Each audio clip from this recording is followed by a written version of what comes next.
焦虑症，大脑的灾难彩排。凌晨3点，你醒了，不是被噩梦吓醒的，是被一个念头叫醒的。明天的汇报会不会搞砸？上个月体检那个指标偏高，是不是有什么大病？孩子最近成绩下滑，会不会考不上好学校？然后这些念头开始像弹幕一样刷屏，一条接一条，越来越快，越来越密。你告诉自己冷静，但身体不听，心跳加速，手心出汗，胸口像压了一块石头。你翻来覆去，直到天亮。这不是偶尔的紧张，这是每天都在上演的内心战争。全球有超过3亿5千万人正在打这场仗。世界卫生组织2021年的数据，焦虑症是地球上最常见的精神障碍，没有之一，比抑郁症还多。而且4个患者里只有1个得到了任何形式的治疗。Hello， 大家好，我是王立杰。我之前做过一期关于抑郁症的内容，叫曾经我也想过一了百了。那期讲的是大脑的能量被抽空，血清素崩盘，多巴胺停产，认知隧道化，一个人被困在黑暗里，看不到出口。后来又有一期惊恐发作，讲的是大脑突然拉响核警报，整个身体在几分钟内进入生死模式。今天讲的焦虑症和那2个都不一样。抑郁症像是你的发电站停了，整个人陷入黑暗。惊恐发作像是突然爆炸，来得猛，走得快。但焦虑症它不是停电，也不是爆炸，它是你的大脑里有一台永远关不掉的警报器，24小时嗡嗡嗡的响，音量不大不小，不至于让你崩溃，但刚好大到让你永远无法安宁。这才是焦虑症最阴险的地方，它不会像惊恐发作那样把你一下子击倒，它是慢慢的、持续的、不间断的消耗你，像一个水龙头没关紧，一滴一滴的漏。你每天都觉得哪里不对，但又说不清楚到底怎么了。你功能还在，还能上班，还能社交，但你内心的底噪从来没有停过。现在我带你看看这台关不掉的警报器到底是怎么回事。你的大脑深处有一个杏仁核，这个东西大概杏仁那么大，藏在颞叶内侧，是人类最古老的威胁探测系统。几亿年前，当我们的祖先还是小型哺乳动物的时候，这套系统就已经装好了。它的工作极其简单，扫描环境，发现危险，拉响警报。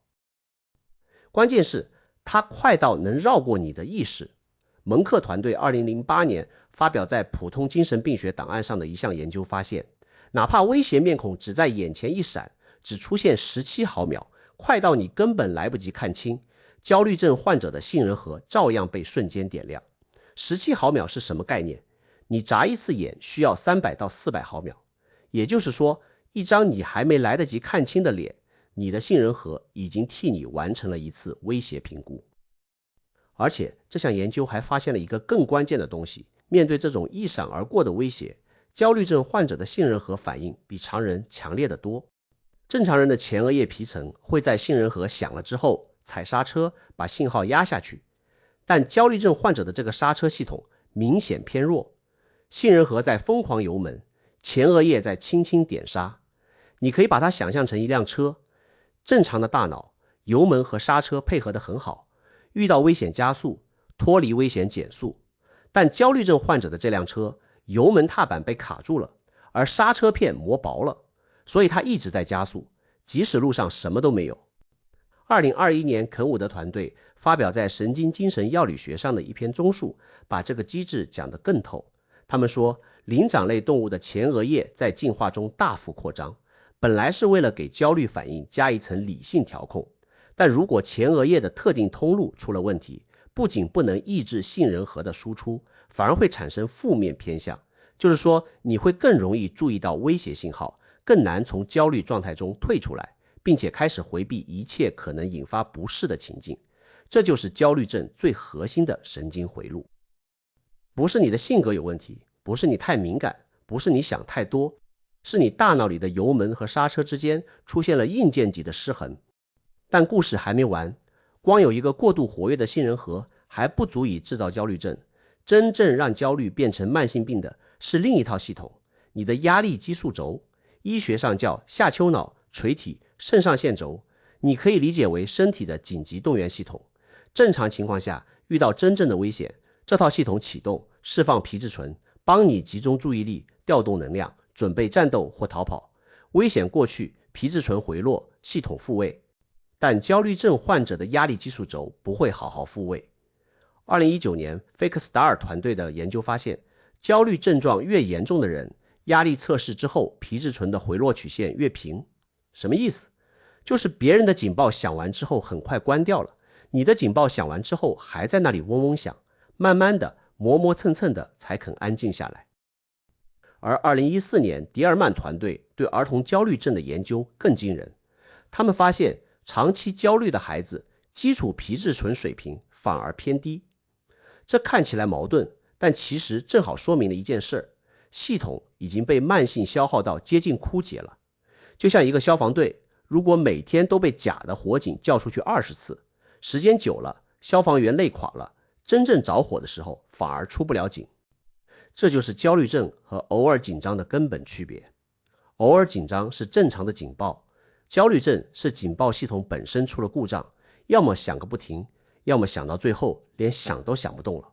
好，现在来到最关键的部分，这套故障的警报系统到底在报什么警？答案是未来。这是焦虑症和抑郁症最本质的区别。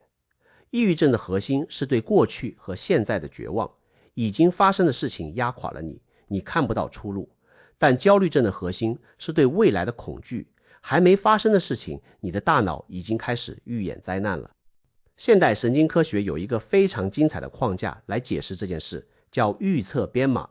你的大脑本质上是一台预测机器，它不是被动的接收外界信息，而是主动的生成对下一秒世界的预测，然后拿实际输入和预测做对比。如果对得上，什么都不发生；如果对不上，大脑就产生一个叫预测误差的信号，用来修正模型。2025年，巴拉尔团队提出了一个整合模型，非常漂亮。他们说，焦虑症患者的问题出在精度权重上。什么叫精度权重？就是大脑给不同信号分配的信任度。正常大脑会根据情境灵活调节，在安全的环境里降低对威胁信号的敏感度，在危险的环境里提高敏感度。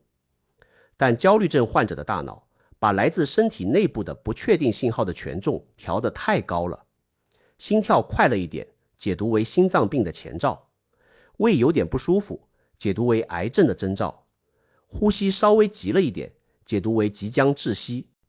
他们的计算机模拟显示，一旦这种权重偏差形成，系统会自我强化，越来越僵硬，越来越难回到正常状态。焦虑制造更多身体不适，身体不适被高权重解读为更大的威胁，更大的威胁制造更多焦虑。这是一个自我锁定的回路。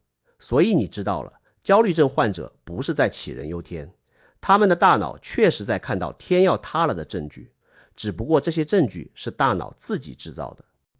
这就像一个安检系统把灵敏度调到了最高档，正常的安检，刀枪炸药过不去，钥匙扣可以放行，但焦虑症患者的安检，一根回形针都能触发全机场清场。更要命的是，每一次清场都会让系统觉得，看吧，确实有威胁，然后把灵敏度再往上调一格。那你可能要问了，这套系统既然这么容易出故障，进化为什么没把它淘汰掉？答案是，它不是故障，它是一个过时的功能。10万年前的非洲草原上，你的祖先需要这套系统。树丛里有异常响动，杏仁核 0.017 秒响应，让你立刻跳起来准备逃命。那个时代，焦虑型的个体活得更久。草丛里的响动10次有9次是风吹的，但第10次是一头豹子。那9次虚惊的代价很低，就是多跑了几步，但第10次漏报的代价是死亡。所以进化选择了宁可多报假警，不可漏报一次的策略。问题是，你现在不住在草原上了，你住在一个没有豹子的世界里，但你的杏仁核还在按照草原的参数运行。他把老板的一封邮件当成豹子，把社交场合的沉默当成被部落驱逐的信号，把体检报告上的一个箭头当成死亡逼近的脚步声。